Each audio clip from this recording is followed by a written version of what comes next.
Isang mapagpalang araw ang aming ipinapaabot sa inyo mga kapatid at aming taos-pusong pinapaabot ang pagbati sa iyo Ate Ching sa 85th birthday.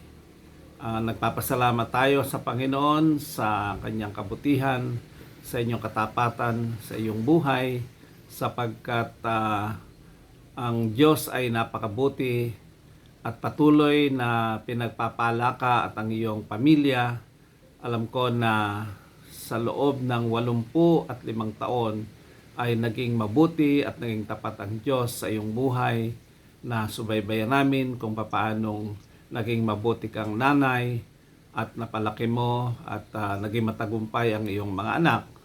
At hindi madali ang iyong pinagdaanan, subalit dahil sa biyaya at kabutihan ng Diyos, na itaguyod mo sila, naging maayos ang kanilang pamilya at pinakita sa iyo ng Panginoon ang kanyang kabutihan sa kabila ng marami mong pinagdaanan, ay nananatili ang kanyang kabutihan at katapatan sa iyo. Naalala ko ang sabi ni Haring David, na palagay ko ito rin ang iyong kinikilala. Sabi niya, I have been young and now I am old, but I have not seen the righteous forsaken, nor his children begging for bread. At alam ko na sa iyong edad ngayon ay wala kang ibang ginagawa kundi magpuri at magpasalamat sapagkat hindi ka pinabayaan ng Diyos. Kaya sa panibagong taon na iyong lalakbayin, naway biyayaan ka ng Diyos ng magandang kalusugan, at ang nararamdaman mo, kung meron ka mga health challenges, bahagi yan ng ating pagtanda. Kaya habang buhay ay magpasalamat tayo sa Panginoon. Binabati ko rin ang iyong mga anak, mga manugang at mga apo. Nagpapasalamat tayo sa Panginoon sapagkat naranasan nyo ang matibay at mabisang pananampalataya ni Mami Ching, at nawa ito ay ipagpatuloy ninyo saan man kayo naroroon. Lagi ninyong ipaglingkod ang inyong buhay sa Panginoon.